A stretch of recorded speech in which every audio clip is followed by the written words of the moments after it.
बिरहा का असली प्रेमी लोग बैठल हुआ। जब 12 बजे से रात डांके लगे ले तो हम जान जाला कि बिरहा का प्रेमी असली हो बैठल हुआ लोग। तो इत्मीनान से आप बैठी, दम स्टे उठा के बा।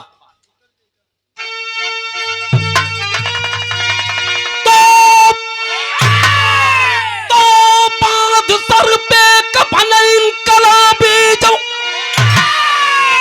इस आजादी पे गर्दन कटा के गए, मातृभूमि हमें स्वर्ग से भी बड़ी वीर फांसी गले से लगा कर गए, धर्म मजहब की दीवार को ढाह कर इस तिरंगे की खाते रखे वो कसम, जर्रा जर्रा लड़ेगा वतन के लिए, अपने भारत बदे जान दे देंगे हम।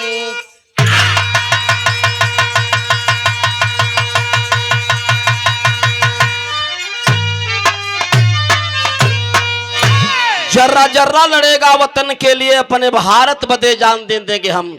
यह देश 250 वर्षों तक अंग्रेजों के हाथ गुलाम था, बड़ी मशक्कत से हिंदुस्तान को आजादी मिली। आज समाज में सीना चौड़ा करके हम कहते हैं कि हम आजाद हिंदुस्तान में रहने वाले लोग हैं। आजादी का मतलब यह नहीं हुआ। अभी 20 देश के राजा आए थे हमारे दिल्ली में, भारत में, जिस देश में 32% लोग एक टाइम भोजन करके सोते हों, जिस देश में 18% लोग 24 घंटा में एक बार भोजन पाते हों, उस देश का प्रधानमंत्री 1400 करोड़ रुपया खर्च करके विदेशियों का स्वागत किया है, चांदी और सोने के थाली में खाना खिलाने का काम किया है। यह देश का प्रधानमंत्री देश को बेच रहा है। मित्रों, कहां से देश का भला होने वाला है? एक लाइन कव्वाली के अंदाज से मास्टर बा।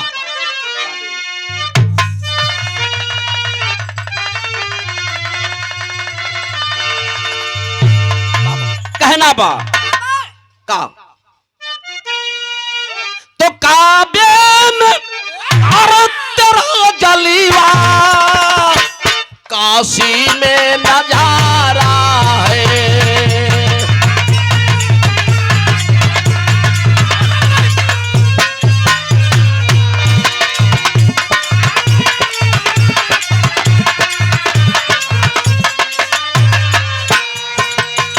भाव लिखन कवि जी कितना बढ़िया गौर करेंगे कि करे खातिर जोनवीर नींद नार भोजन के त्याग के आदेश के मान सम्मान स्वाभिमान बदे डटल हुवन, कहां सरहद पर, ओ वीरन खातिन कहना है बाबा कि तो बागी तरफ लोहू में क्रांति की रवानी है,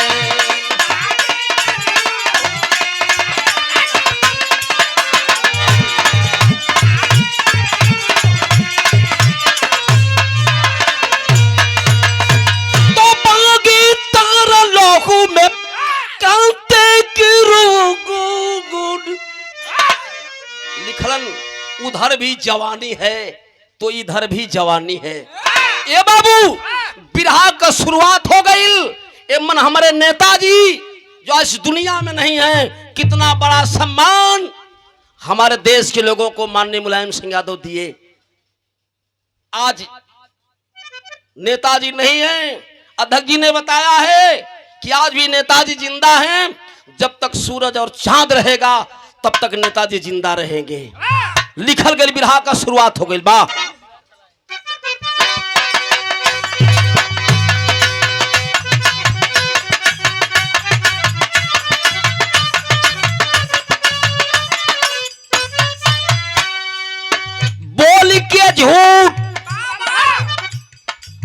बोल के झूठ सपना बेच करी के जीना है, बोल के झूठ सपना बेच करी के जीना है, कहां बनिया का कहीं 56 इंच सीना है।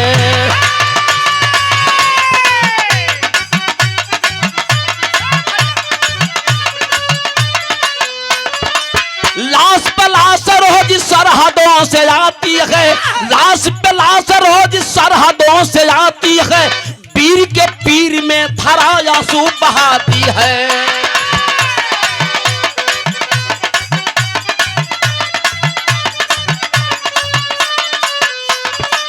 उड़ी में मारे गए उड़ गए पुलवामा में, उड़ी में मारे गए उड़ गए पुलवामा में, मस्त पीएम पोज दे रहे पैजामा में।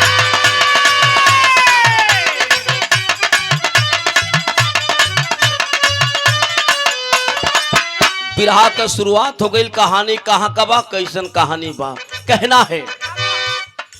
जिला जालौन, जिला जालौन विजय यादव थे किसनवा हो, रहा एक लौता जिनका सुरेंद्र ललनवा हो।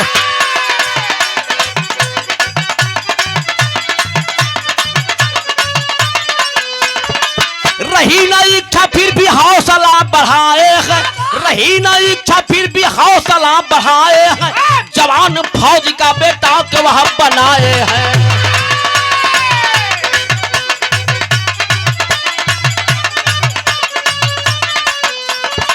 हुआ तनाथ वीर जम्बू की सहरिया में, हुआ तनाथ वीर जम्बू की सहरिया में, बढ़ल सरगर्मी किल कहरू दुअरिया में।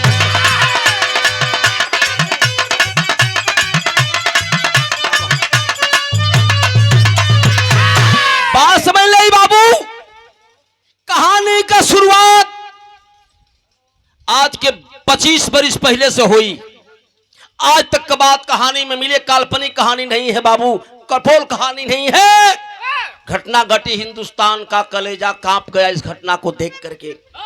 आज जिला जालौन का रहे वाला छोट किसान, गरीब परिवार, विजय यादव का इकलौता बेटा, जो ने बेटा का बड़ा प्यार से नाम सुरेंद्र रखलन।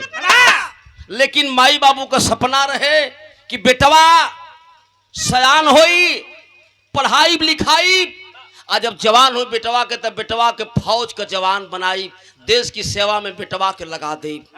भगवान बात सुनत रहना बाबू। जब सुरेंद्र बीए पास किया बाबू, उम्र 18 साल से 19 साल भइल, फौज में भर्ती हुआ सुरेंद्र। आज जब फौज में सुरेंद्र भर्ती हो गया, ट्रेनिंग पूरा हुई, शपथ परेड हुआ, घर आया, 1.5 महीने की छुट्टी बिताने के बाद पुनः ड्यूटी पर गया।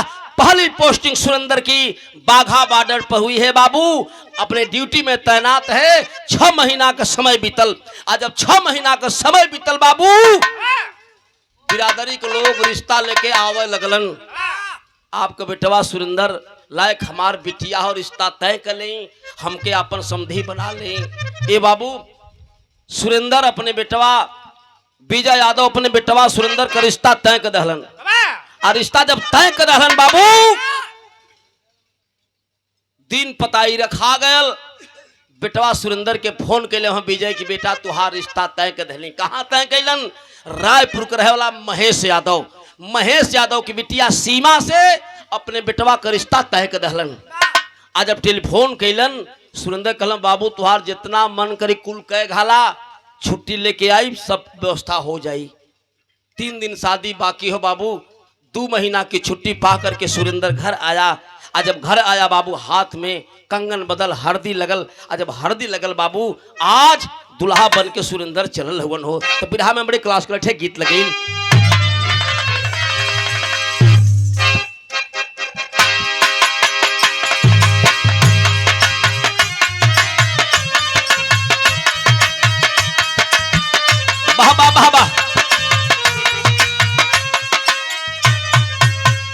यह गीत बा, से एक पर्दा बढ़ा दे बाबू, बजादा। वाह वाह वाह वाह।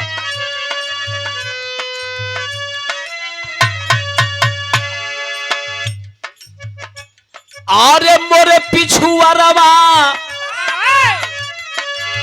मोरे पिछुआ रवा लोहार भैया, मीत भैया लो है उमरी झूमरिया।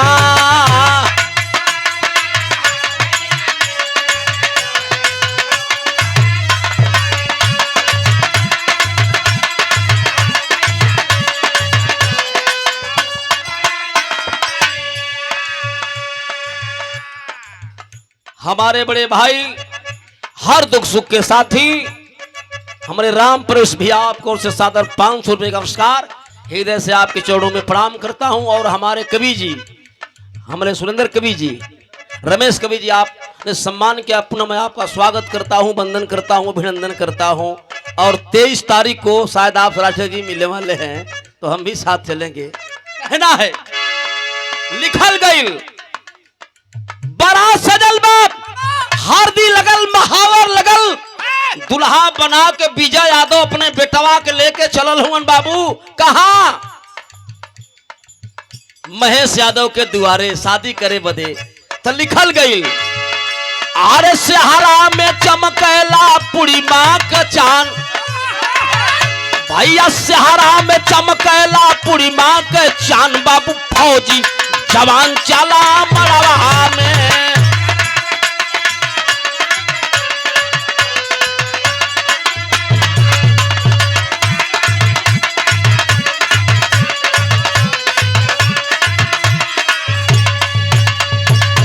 सदस्य क्षेत्र पंचायत वहां भैया, सदस्य क्षेत्र पंचायत जंगी भैया, अरे बारे जंगी भैया ऐसा ना औसन तो हर काम हो।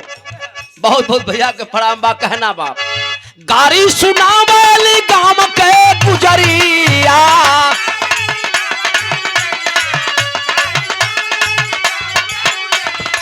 घूमे ला सीमा सुरेंद्र भावरिया,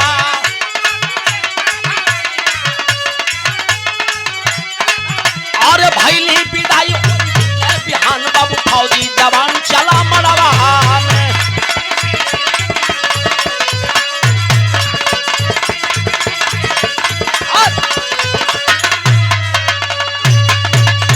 ए बाबू शादी संपन्न हुई, महेश यादव के बिटिया दुल्हन बनके कहाँ आईली? विजय यादव के घरे। आज जब विजय यादव के घरे दुल्हन बन के महेश यादव के बिटिया आईली बाबू, धीरे धीरे धीरे समय बीते लगल, लेकिन व्यवस्था के कर रहे विराम मोड़ ले, व्यवस्था के कर रहे देशवा में रहली अटल सरकार हो,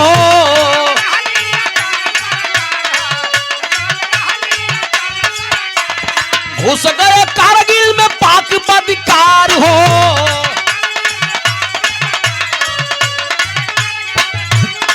अरे चलला बल हमारो बाबू फौजी जवान चला मरवा में।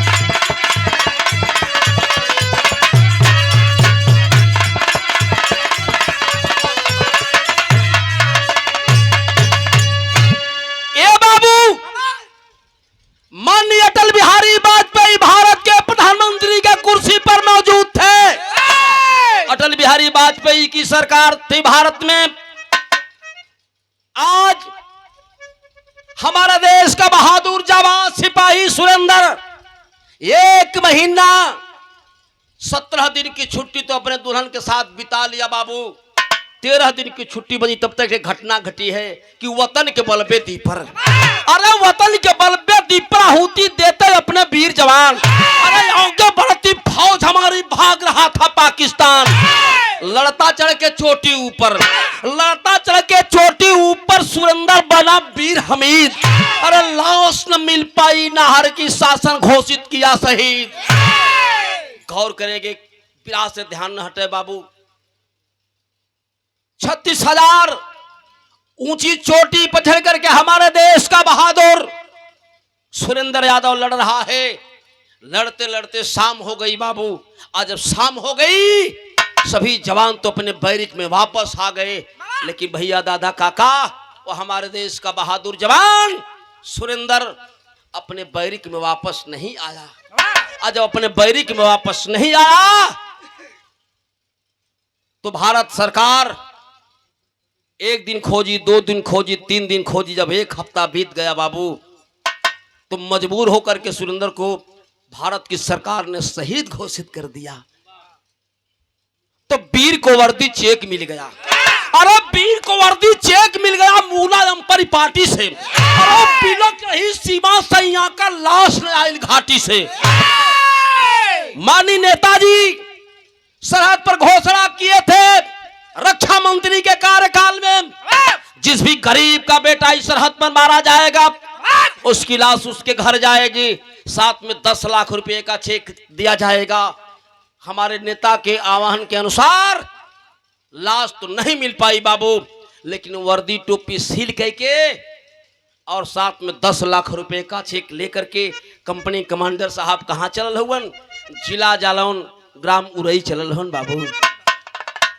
जनपद के सक्षम अधिकारी एसपी डीएम की गाड़ी बीच में, कंपनी कमांडर की गाड़ी, सम्मानित प्रधान बीडीसी सबको बुलाए बाबू। आप बुला के वही बीच में बुलाए सीमा को, विजय दादा को बुलाए, बुढ़िया मतारी के बुलौलन बाबू और चिट्ठी निकाले। आज जब चिट्ठी निकलन बाबू हो, विजय दादा कहलन भैया हमारे लाल के गेले बहन आज 9वां दिन है, एको दिन फोन ना करत हुवन, आवत हुवन का आवत हुन, छुट्टियां मिल गए भैया। कंपनी कमांडर के आंख से झरझर झर आंसुओं की धार चलने लगी बाबू। निकाला चिट्ठी, पढ़ा, दादा विजय यादव, भैया दादा विजय यादव, आपका बेटा, बहन सीमा, आपका पति। यह बड़े दुख के साथ कहना पड़ता है कि सीमा पर लड़ते समय दुश्मन के हाथों द्वारा शहीद हो। जवान मेहरारू जब पति की मौत का समाचार सुन लो बाबू, पिछाड़ा खा करके गिर जाती है। लोग समझावत हो, रे सीमा तू फौजी के मेहरारू हो, तू फौजी के मेहरारू हो, सांत्वना धरा, मत रोवा, तुहार पति वीर गति के प्राप्त के लिए बाबू। जन समय चेक निकाल के थमहावे लगलन हो, सवाल करती है, का सवाल के लिए बिरहा में तरह लगे मास्टर।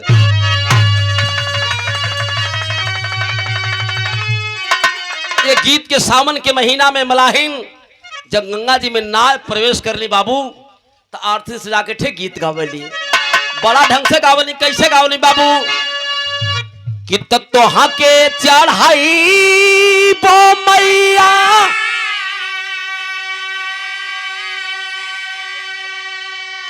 कि तो हाके चढ़ाई बो मैया, अरे नारी अरे चुनारिया हो की गंगा जी,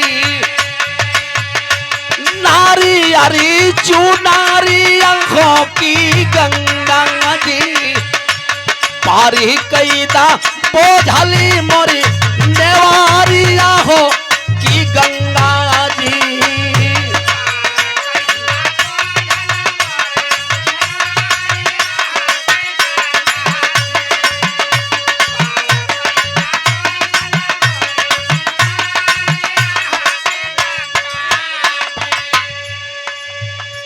इस भाव पे पूजनी भैया बुल्लू यादव आपने सम्मानित किया, बहुत होता आपके प्रणाम। जहाँ कहीं भी बाबूजी की आत्मा स्वर्ग में हो, दुनिया के मालिक उस आत्मा को स्वर्ग में ऊंचा स्थान दें। लेकिन बिरहा से ध्यान न हटे बाबू। आज सवाल करती है कौन? सीमा कंपनी कमांडर से, जनपद के सक्षम अधिकारी से।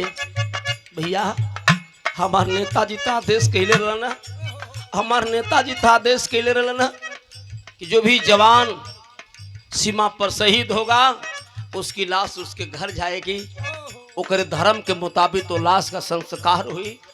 हमरे सैया का लसिया काहे ना आई है, हमरे सैया का लसिया काहे ना आई।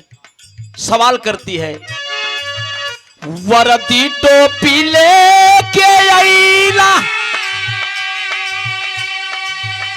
वर्दी टोपी लेके आई, हमारी भावनावा हो का मंडरी, हमारी भावनावा हो का मंडरी सा।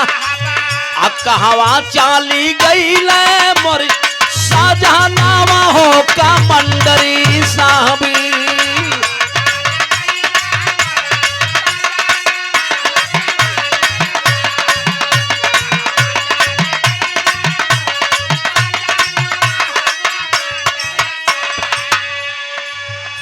एक बात और कहती है, आंख से आंसुओं की धार चल रही है बाबू।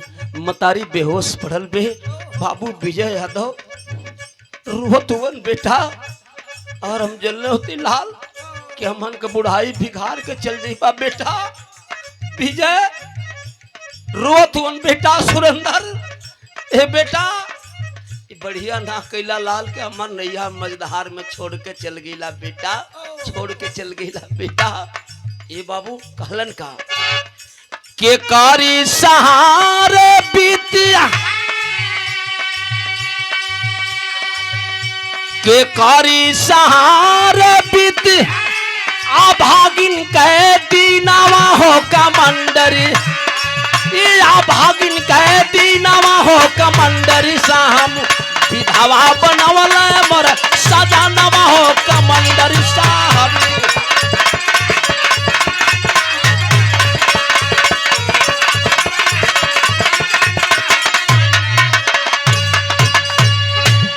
ए बाबू लोग समझावत बुझावत हुवन अरे सीमा तू फौजी का दुल्हन हो सीमा शांत रहा सीमा शांत रहा।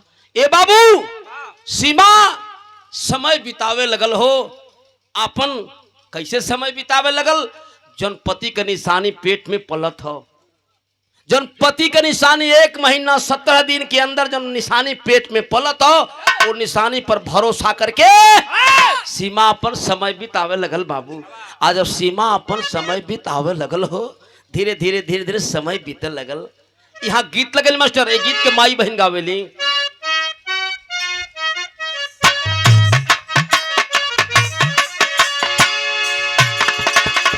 जब मारो छवाला उस समय माई बहन गीत के गावली गावली की झाझारी मड़ौंगा जन्नी अच्छा वही हा हमारे बाबा हो लागला सुरु जंगावा कई ज्योति हो। आज सीमा समय बितावत है बाबू वही निशानी के देख के जन पति के निशानी पेट में पलत बा सीमा से जारी आप बन के बंवरिया ये बाबू सीमा से जारी आप बन के बंवरिया ये बाबू रोई रोई कारली बिहान हो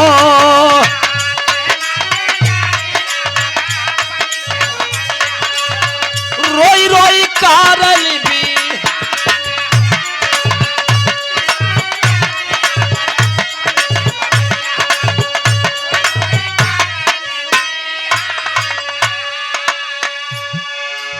रोबत बीला खाओ तो बीतल नवही महीनव गोदिया में पैदा भइले सुंदरी एक सुगनावा। बारे दुनिया का मालिक 9 महीना पूरा हुआ सीमा आशा अरमान लेके सौरी वाला घर में बैठली बाबू दुनिया की मालिक का अजब बाएं लमी बाएं होले बाबू बा सीमा के पेट से सुरेंद्र के निशानी के रूप में एगो बेटवा पैदा भल हो। अजब बेटवा पैदा भल हो एक खबरिया के पौलो विजय दादा कि हमारे पतोहू के लड़का भल हो। अरे बाप रे बाप फिर सुरेंद्र पैदा हो गए बड़ा खुशी का कोनो ठिकाना नहीं खे बाबू। धीरे धीरे बरही बीतल आज जब बरही बीतल इतना खुश कबो कबो खुशी में नुकसान हो जाला। सुरेश भैया शिवमूर्त बिरहा के सुल्तान थे। शिवमूर्त यादव का पहिलका बियाह भल था 8 गो लड़की भैली। उनको बाबू कहलन अगर बियाह कले ताका लड़का हो जाती प्रॉपर्टी के ले तो शिवमूर्त गुरु अपन शादी दूसर की कैलन। आज दूसर की शादी कैलन लड़का भयल तो मूर्ख में पड़ गयल। आज जब मूर्ख में पड़ गल राजकुमार बाबू जब मूर्ख में पड़ गयल तो जहिया 27 पुरावल गल तो बड़ी भव्य व्यवस्था कैलन। आ जब भव्य व्यवस्था कैलन शिवमूर्त गुरु का बाबू कहला कि हमके दिखा देता। जब मूर पूजागल जब गोदिया में ले जाके शिवमूर्त अपने बेटवा के अपने बाबू के गोदिया में धैलन इतना खुश हो गइलन उनका बाबू मर गए। काल्पनिक बात ना हो बाबू उनका बाबू छोड़ गए दुनिया से। कहला शिवमूर्त गुरु के विजयी बेटा करे के रहे बरही तो करे के पड़ल ते रही तो खुशी कोनो ठेकाना ना हो बाबू। गोदी में ले ले हो के विजय दादा अपने पोता के आ गोदी में लेके नाव रखे जाते उनका। आज समरा बहादुर न हुआ लाल का रखाइल, समरा बहादुर न हुआ लाल का रखाइल, भैया लगल सदावे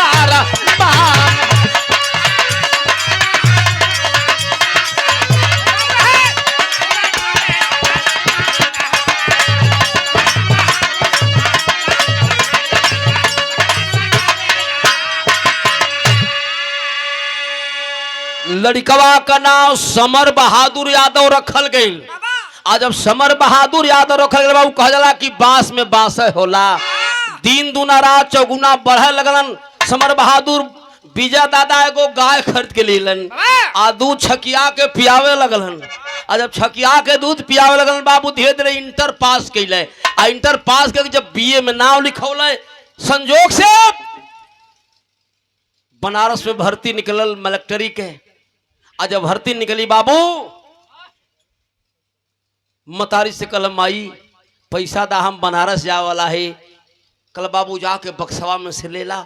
आज जब बक्सवा खोल बाबू तो बक्सवा में को फौजी का फोटो पा गए। आज जब फौजी का फोटो पा गए फटुआ लेके मतारी की है नायल माई ई के कर फोटो हो। सीमा का छतिया फाट गई रोए लगल ए लाल ये तुहार बाबू सुरेंद्र फौजी। माई आज ले तू ना बतौले रहलू है बेटा पाकिस्तान का आतंकवादी तोहरी बाप के मार दन, तोहरी बाप का लाश भी ना मिलल, हमके विधवा बना दलन, तोहके टूअर बना दलन, तोहरी बाबा के बिना बेटा का बना दलन। यह फटुआ है तोहरे बाबू सुरेंद्र के। अरे बाप रे बाप प्रतिशोध की भावना जागृत हो गई बाबू। पैर छुआ चला है कहां बनारस की धरती पर अड़भंगी भगवान भोलेनाथ के त्रिशूल के नोक पर बसी काशी नगरी में। आज जब पहुंचल काशी नगरी में बाबू बारे मालिक वो का बिरहा की शैली भाव लिखा गया मास्टर बा। आरे मोर राम बुझाई ना सरहद कयगिया, आरे राम बुझाई ना सरहद कयगिया, बेटा समर बहादुर फौज में हमरो जा।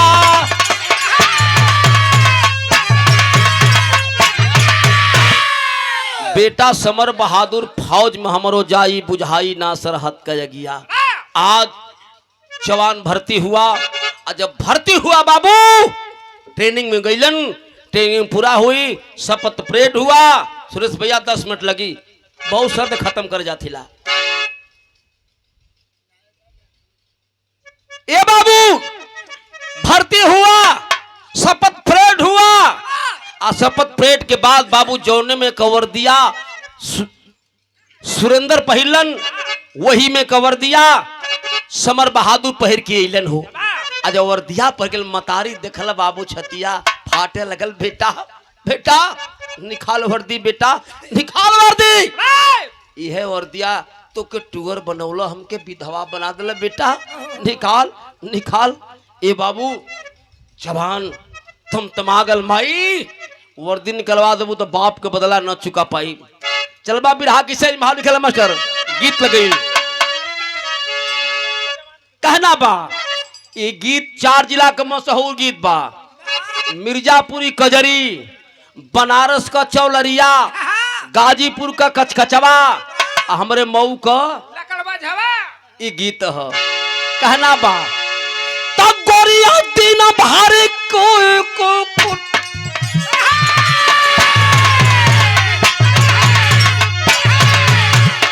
गोरिया दिन भारत कही के कठिया, गोरिया दिन भारी कही के कठिया, लेके रतिया में सिलवटिया तब पीसा घर में।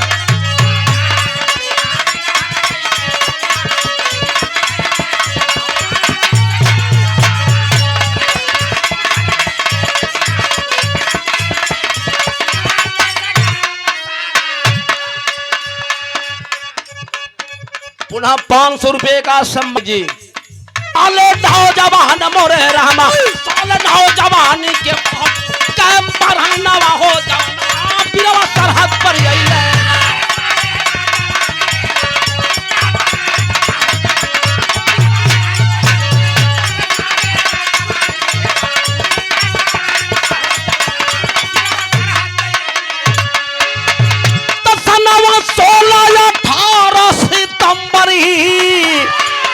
हमला सही लाल अरे कैला पियावा पूरा घेरा अरे कैला पियावा पूरा घेरा अरे सहिया जानत गई है रामा सहिया जानत गई है सतरा जवाना बा हो पीराना पियावा सरहद पर यही लेना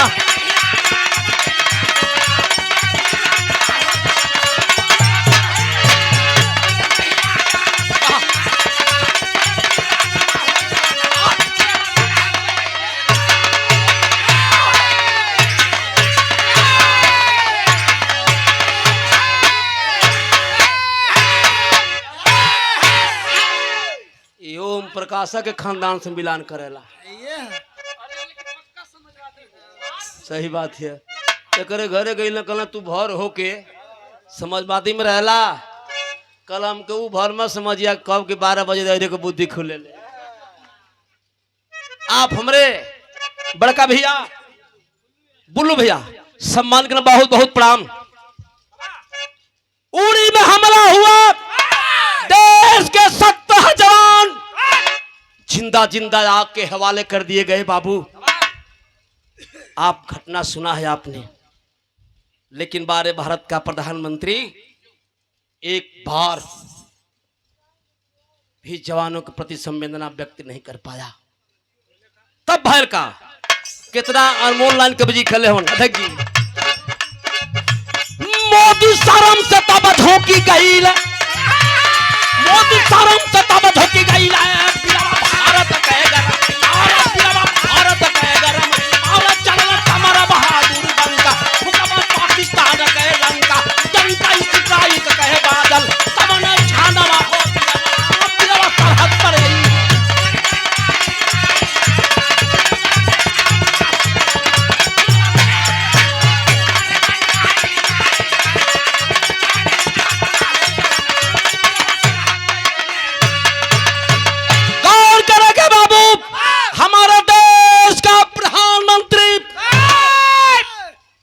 का मस्तक शर्म से झुक गया। थल सेना अध्यक्ष को बुलाए, तीनों सेना अध्यक्षों को कहा कैसे पाकिस्तान से बदला लिया जा सकता है। तीनों सेना के अध्यक्ष बुलाए अपने जवानों को। खड़ा हुआ समर बहादुर यादव, मैं बदला ले सकता हूं लेकिन हमारे साथ 20 जवानों की टोली होनी चाहिए मेरे मन के मुताबिक। टोली बनी, आज टोली बनी बाबू, तो प्रमाण मिला कि हिंदुस्तान से पाकिस्तान में जाकर के हमारे देश के जवानों ने घटना को अंजाम दिया। 39 पाकिस्तान के आतंकवादी मारे गए, जिसमें पाकिस्तान के 4 सिपाही भी शहीद हुए। तब देश का प्रधानमंत्री कहने लगा कि हमने पाकिस्तान की धरती बजाकर सर्जिकल स्ट्राइक कर दिया। इस व्यक्ति को पता भी नहीं था कि सेना के जवानों ने क्या रणनीति बनाया है। इसलिए कहते हैं हम लोग कि 56 इंच का सीना है, झूठ बोलकर जीना है। आज पेपर में खबर चलने लगी, धन्य हो समर बहादुर यादव, तूने भारत मां का सम्मान बढ़ा दिया, तिरंगा झंडा की तूने सम्मान बढ़ा दिया। मैं बधाई देना चाहता हूं स्वर्गीय अपने नेताजी को। बुलाए और समर बहादुर को बुला करके 5 लाख रुपए का इनाम माननीय नेताजी दिए और कहे कि तेरे जैसे जवानों की इस देश में जरूरत है। आप देश की छाती दूना हो गई। आज जब पेपर में खबर छपल बाबू, देश के लोगों से बधाई आवे लगल। हट करो, अरे मोहम्मद जब तुके का पता बा नुकसान होता, अब ले लिया खोल के थोड़ा सा मारे। गौर करेंगे बाबू, आप कवि जी ने सम्मान किया, बहुत बहुत प्रणाम। गौर करेंगे तब पाकिस्तान का प्रधानमंत्री घोषणा कर देता है कि जो समर बहादुर को जिंदा मुर्दा पकड़कर हमारे पास लाएगा उसे मुंह मांगा इनाम दिया जाएगा। गीत हमार बिरहा फिर मुड़ ले गीत लगे मास्टर का गीत लगे कि कहता हता है बंदरी खुद जा जामुनावा में खुद जा जामुनावा मनला न कहला मारी जी डंका सामरी कहे बाजली असगरो फाऊजिया में असगरो फाऊजिया में खोजे लगल पापी बदा कारी जी। पाकिस्तान का आतंकवादी हमारे देश के जवान को खोजने लगे बाबू। हुआ क्या? हमला मुँह दैया कैले असर के पकड़ी लिहल असर के पकड़ी लिहल खेमा में लाए उसी बारी।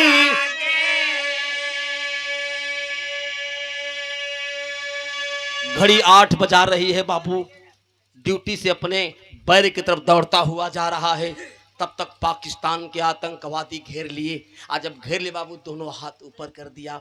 आज जब दोनों हाथ ऊपर कर दिया हमारे देश का जवान पाकिस्तान के आतंकवादी समर बहादुर को पकड़ लिए बाबू।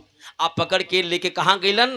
पाकिस्तान चले गए बाबू। आज जब पाकिस्तान चले गए बाबू खम्भे में बांध देते हैं। आ खम्भा में बांध के बाबू शर्त रख दिए। हाँ अरे समर बहादुर पैसे के लिए नौकरी करते हो ना,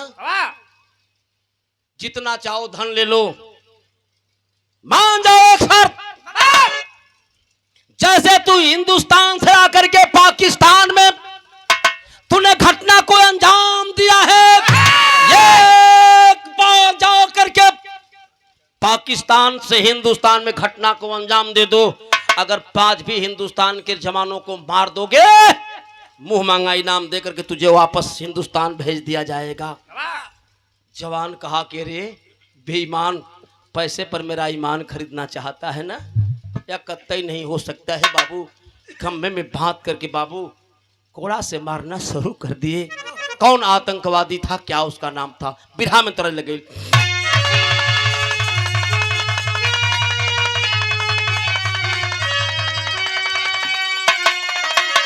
यह गीत बाके अनपरा सोनभद्र के गौया गावेलन।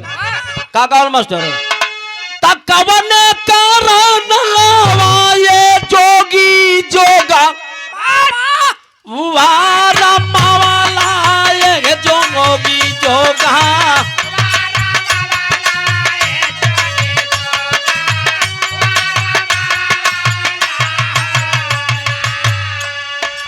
ये जोगी का वंगानी कारना ये जोगी कावा हनी कारना भिखिया मांगैला होरा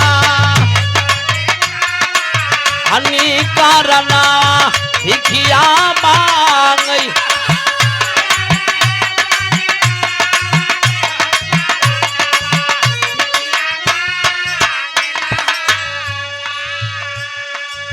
जिस यादव की बात करता है ओम प्रकाश राजभर ने कि यादव की बुद्धि 12 बजे दिन में खुलती है। यादव का इतिहास बता रहा हूँ। पहले सोमवार को सील करहिया के यादव गगरा में पानी लेके भगवान भोलेनाथ का जलाभिषेक करे जाना तो समय गावेलन हो। भोला कई डमरुआ बाजल काशी की नगरी आए रंगा मकासी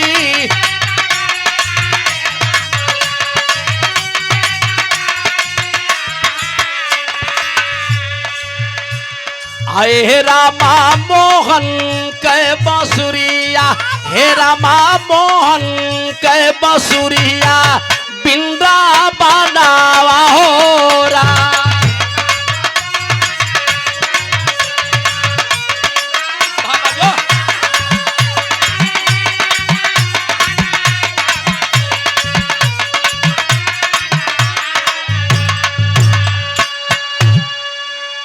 हमारे दिनेश भाई आपको से सम्मान मिला 100 रुपये का बहुत बहुत प्रणाम। सब भाई के बहुत बहुत प्रणाम।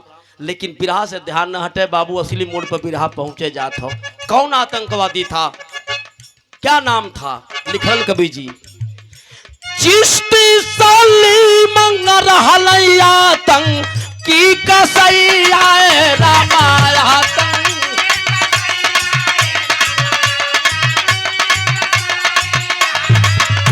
आए हे बाबू मारती बाटे कोहड़ा, हे भैया मारती बाटे कोहड़ा, वन कई बार न हो रहा।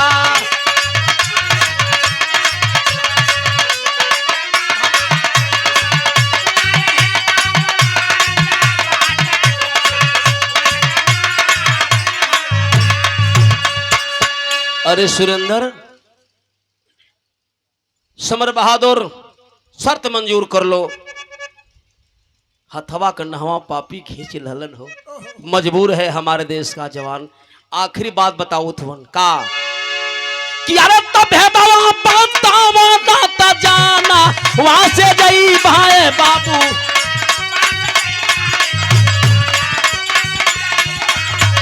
अहे बाबू रोवती बाटा हीरा, रोवती बाटा हीरा, वही बार नखोर।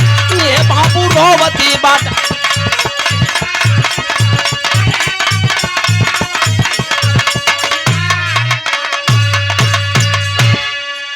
कहा बता दो भेद, किस जनपद के रहने वाले हो, कहां के रहने वाले हो, तुम्हारे बाप का क्या नाम है, तुम्हारे प्रांत का क्या नाम है?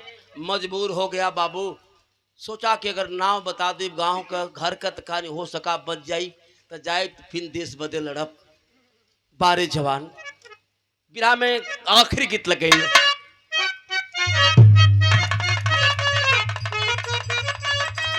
बतावे जाता जवान, यारे तजिलावा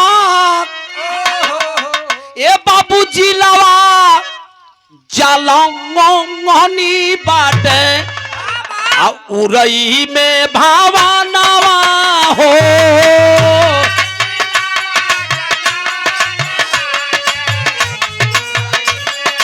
भावनावा हो,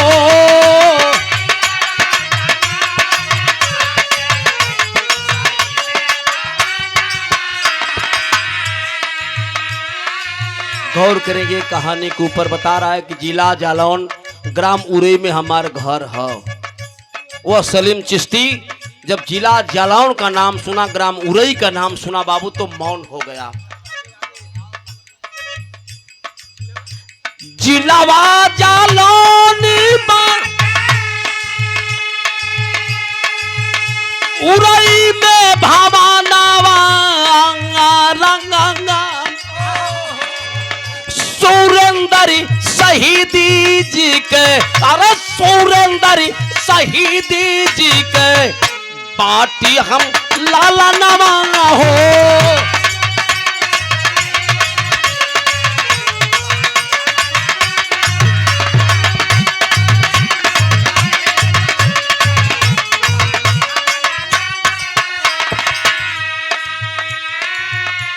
बतौलन जिला जालौन, ग्राम उरई में हमारे घर है। हमारे बाबू का नाम सुरेंद्र फौजी। हमारे बाबू शहीद हो गई ना, बाबू का हमारे लाश भी ना मिलल। हमारे मतारी विधवा पन के अपन सगरो जिंदगी जवानी हमके दे के माटी पर बितावत बे। आगवा बताओ, देखा हो ना पवली अपन बाबू का सुरतिया,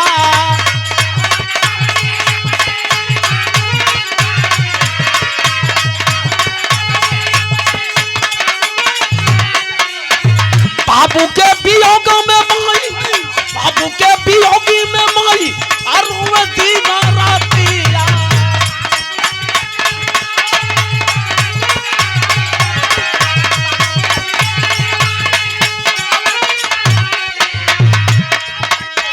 तो अब कैसे सहे पई है और बेटा के मराना वंगारा, अरे बिलखती मतारी हमरो तजिदी है पाराना वंगारा। ए बाबू, जौन मेहरारू को जवानी में सुहाग उजड़ जाई, बुढ़ौती में गोद उजड़ जाई, आखिर धरती पर कैसे का अपन समय बिता सकले भैया। वो सलीम चिश्ती नाम का आतंकवादी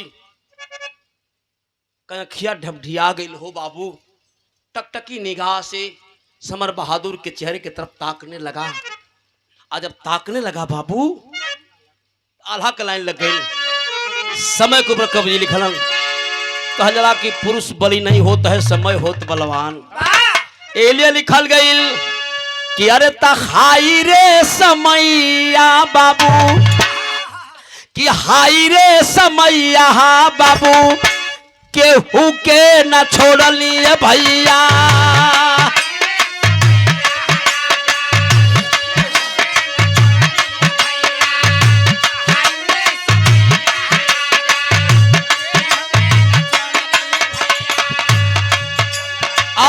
गहिला खरीसी चंद बाबू आकाशी में बिका। गहिला हरीसी चंद बाबू काशी में बिका।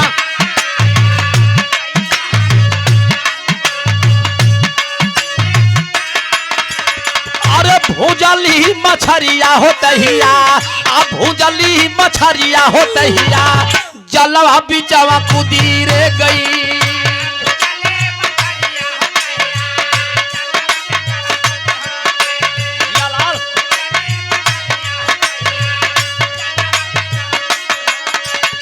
अरे नल पे विपतिया हो जहिया, नल पे विपतिया हो जहिया, गलल भागा।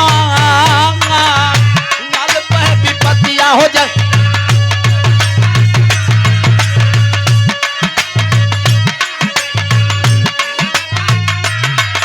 और बदलल चेहरावा हो देखबा, बदलल चेहरावा हो देखबा, सलीमा कसैया का बाबू बदलल चेहरावा हो देखबा, सलीमा कसैया का बाबू।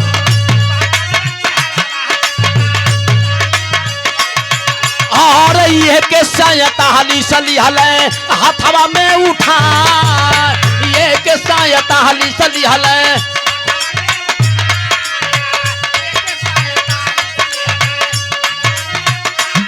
अरे 14 आतंकवादियन के, 14 आतंकवादियन के मारी के गिरवला हम बाबू। 14 आतंकवादियन के मारी के गिर।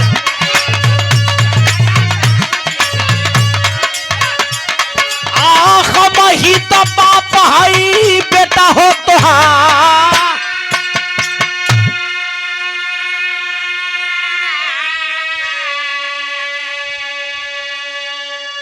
उठा लिया AK-47।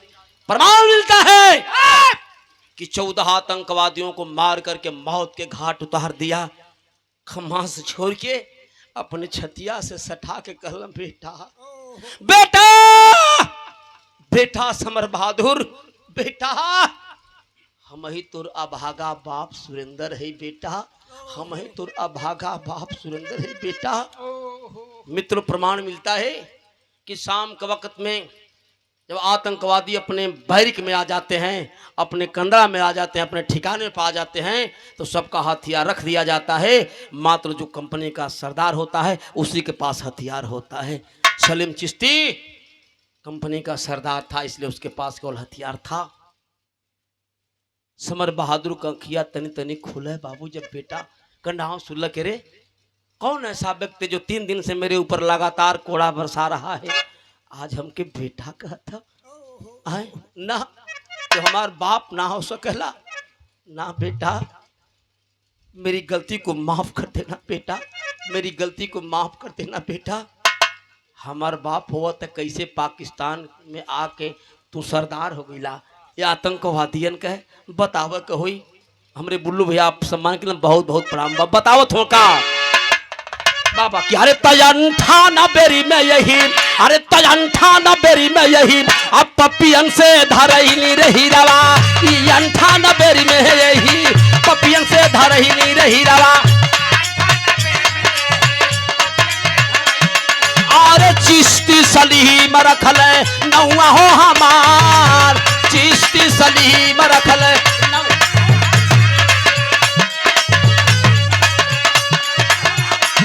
अरे फरहा गुजरिया से फारहा गुजरिया से सदिया रचवला रे बेटा फारहा गुजरिया से सदिया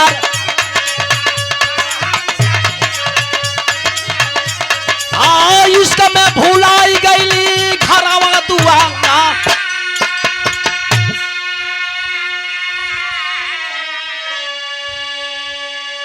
ए बेटा 98 में शादी हमार हो के आई 1 महीना 17 दिन घरे रहली फोन गया सीमा से 13 दिन छुट्टी बाकी थी मैं आ गया सरहद पर ड्यूटी में तैनात था बेटा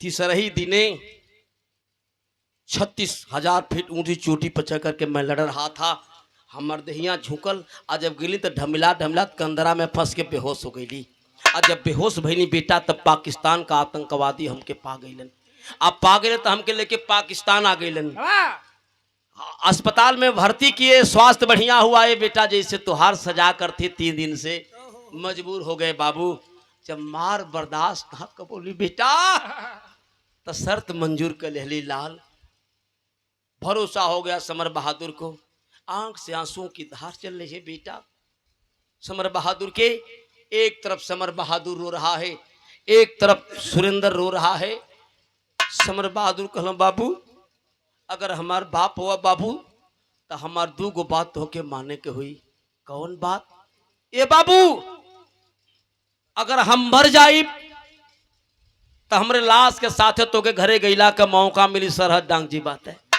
अगर जिंदा रहा तो हमारे साथे तो के घरे गईला का मौका मिली ए बाबू तू जिंदा हुआ अरे जिंदा जिंदा हमार माई मांग धोआ गई हमार माई विधवा बन के आपन समय बितावत बाबू बाबू अगर सीमा डाक जेबा हम दुनिया में रही न रही ओकर गम परवाह न बाबू लेकिन अगर हमार लाश लेके घरे गईला का मौका मिली ना बाबू हमारे लाश का अंतिम संस्कार कैला से पहले हमारी माई के अभागन से सुहागन बना दिया बाबू तब हमारे लाश का अंतिम संस्कार करिया बाबू तब हमारे लाश का अंतिम संस्कार करिया बाबू और दूसरी शर्त कि हमार बाप हुआ ना ते पाकिस्तान की नापाक धरती पर अगर हमार मौत हो जाई तो शायद भारत माई हमके माफ न करिहन ए बाबू हमके पाकिस्तान से हिंदुस्तान की धरती पर जिंदा जिंदा पहुंचा दा किया क्या कहना है अरे तक कंधिया पर लेके चलल अरे तक कंधिया पर लेके अइलन आ हिंद की धरतिया बाबू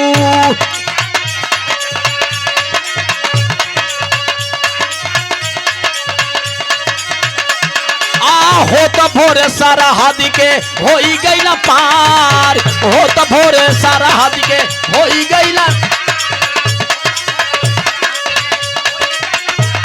और छावानी किनार लेके पहुंचल जवानवा पार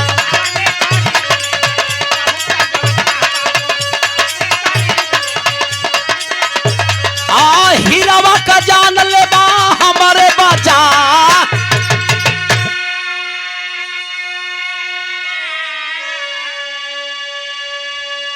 कंधे पर अधमरे बेटे को उठा लिया बाबू चल दिया रास्ता जानकारी थी हिंदुस्तान पाकिस्तान की बॉर्डर को तो पार हो गया बाबू और जब पार हो गया देखा कि बगल में छावनी है छावनी के समीप पहुंचा बाबू और जब छावनी के समीप पहुंचा हमारे देश के जवान उठा लिए हथियार खबरदार रख दिया बेटे को जमीन पर दोनों हाथ ऊपर कर दिया जब चेहरा की तरफ ताके बाबू यह तो पाकिस्तान का आतंकवादी है लेकिन कंधे पर जिसको लेकर के आ रहा है वो हमारे देश का जवान समर बहादुर है जो जवान का हम 4 दिन से आज खोजत है पैरवा पकड़ के रोहे लगलन हमरे लाल का जान बचाला हमरे बेटा का जान बचाला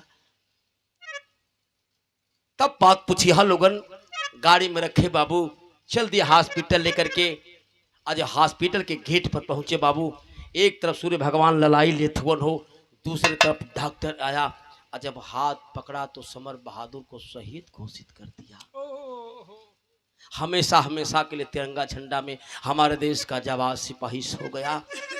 वापस आया, लाश तिरंगा झंडा में लपेटी गई। सूचना हुई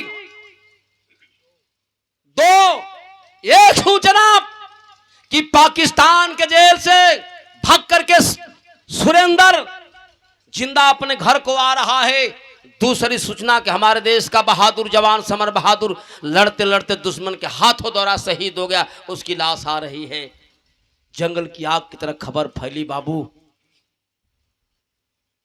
लाश विशेष विमान द्वारा लखनऊ एयरपोर्ट पर आई। तमाम नेता जाकर के श्रद्धांजलि अर्पित किए। माननीय नेताजी पहुंचे, राष्ट्रीय अध्यक्ष आदरणीय अखिलेश यादव पहुंचे। छाती से लगा करके नेताजी रोने लगे। समर बहादुर, यह कष्ट की बात है कि तेरे जैसा बहादुर जवान आज हमको छोड़ करके, हम सबको छोड़ करके चला गया। मैं तुझे नम आंखों से श्रद्धांजलि देता हूं। और लगाए आदरणीय अखिलेश यादव को। चाहिए अखिलेश यादव, अंतिम संस्कार करने के बाद तो आइएगा। चलो लहुन, आगे आगे एसपी डीएम की गाड़ी, पाछे पाछे जवान की लाश जिसमें रखी हुई है फौजी जवान। गाड़ियों का तांता लगा हुआ है बाबू। जब गाड़ी पहुंचल कहाँ, जिला जालौन ग्राम उरई में पहुंचल बाबू। गड़िया रुकल हो, विजय दादा दौर पल्लन लगत है कि हमारे बेटवा हमार पोता समर बहादुर आवत हुन। सीमा खबर जानती थी, विजय दादा जानते रहन कि हमार बेटवा सुरेंद्र आवत हो। दौड़ पड़ी सीमा, पति के पैरवा चूम ली हो। रोक देता है, खबरदार सीमा, रुक जा सीमा, खबरदार सीमा रुक जा। इस मेरे नापाक शरीर को मत छूना सीमा, सीमा इस मेरे नापाक शरीर को मत छूना सीमा, रुक जा सीमा, रुक जा सीमा। रिवॉल्वर निकाल करके सामने फेंक देता, उठा ले सीमा, आज तुझे एक बात का फैसला करना है। कौना बात का, खड़ी खिलानी मास्टर।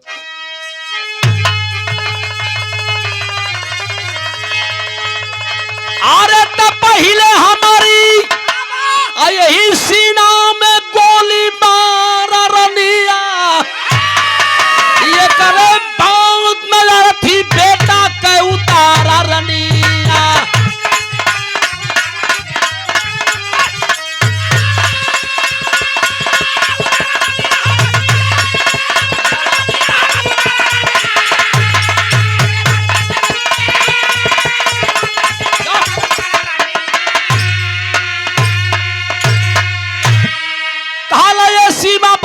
शहीद घोषित देशवा के अंदरी, हम बानी हरामी तुहार से नूरा सुरेंदरी।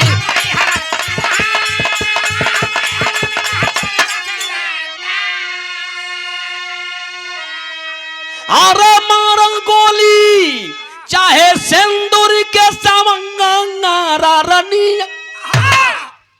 सीमा, एक ठे मुलाकात में तो के दुल्हन बना के ले ली, तब दूसर की मुलाकात आज हो सके कि तीसर की मुलाकात हो न हो, ए लिए संदेश बाइक थे का। अरे पता नहीं फिरो, अरे भेंट होके पाई, अब पूछता चिकारे खातिर फौज लेके जाए।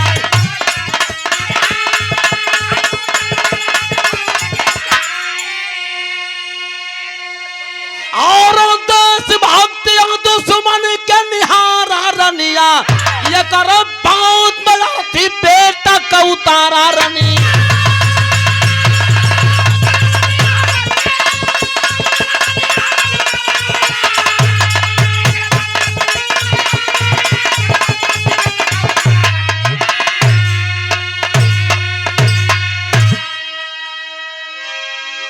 लाश विमान पर सजाई गई।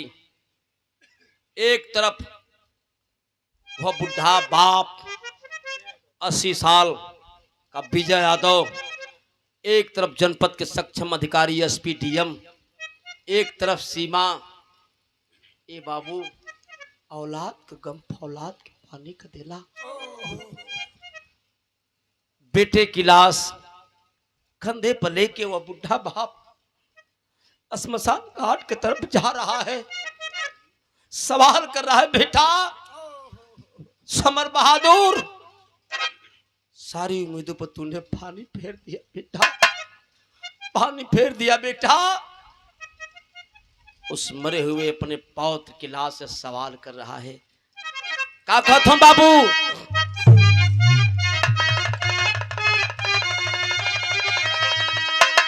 कहला कि तक कबले ढोईबा,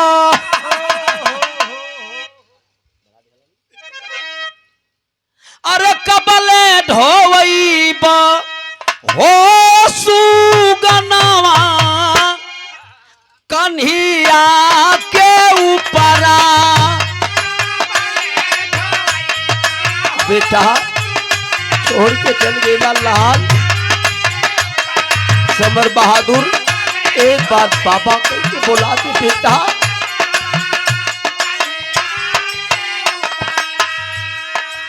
सवाल करता है समर बहादुर का, बुढ़ाई में खंग मारा के अब पानी के पी लई है ये बेटा।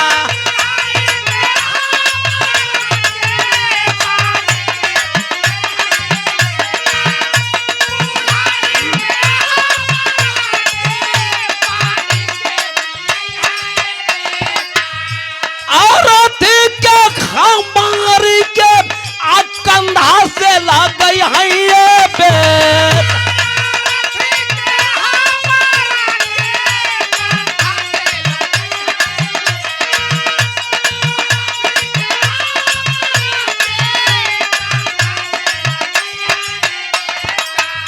तोहरे साथ वो ढीले ती कफनावा, तोहरे साथ वो ढीले ती कफनावा कन्हिया के ऊपरा।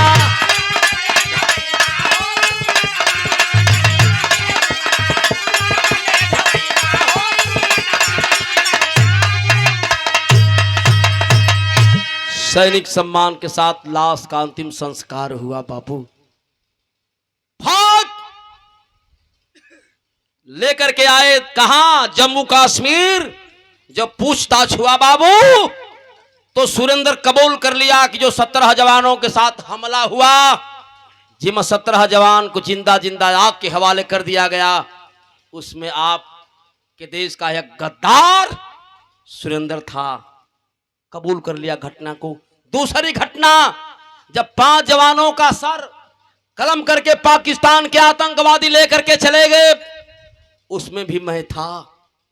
घटना को कबूल कर लिया बाबू। बुलाया गया, सीमा को बताया गया, 12 वीरांगना हमारे देश की पत्र लिखती है राष्ट्रपति महोदय को, राष्ट्रपति महोदय मैं हिंदुस्तान की माटी पर पैदा होने के नाते कहती हूं कि हमारा पति गद्दार है। इस पति को 1 मिनट भी धरती पर पैदा होकर के जीने का कोई अधिकार नहीं है। मैं इसे फांसी की सजा की मांग करती हूँ। हमारे पति को फांसी होनी चाहिए। देशद्रोह का मुकदमा हुआ, आज भी तिहाड़ जेल में बंद है बाबू, और लिख करके देती है कि फांसी होने के बाद इस गद्दार की लाश को मैं छू नहीं सकती। ऐसी ऐसी वीरांगना को हिंदुस्तान की माटी ने पैदा किया है, हमारे देश की माटी ने पैदा किया है बाबू। आखिरी लाइन में कहना है, एक लाइन हम गीत गा दे आखिरी में कहना बा, गुरु बिहारी गुरु गणेश भगवान की ऐसी माया, विमल चंद्रिका स्वर्ग विराजे, कहीं धूप कहीं छाया, बुझाई ना सरहद कयगिया, संतोष राम नगीना खाक नहीं पिनाई, बुझाई ना सरहद।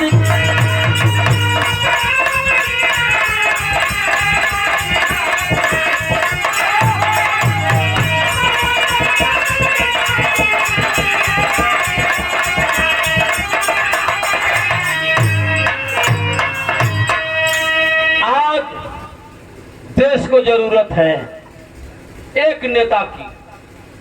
कौन नेता का जरूरत है?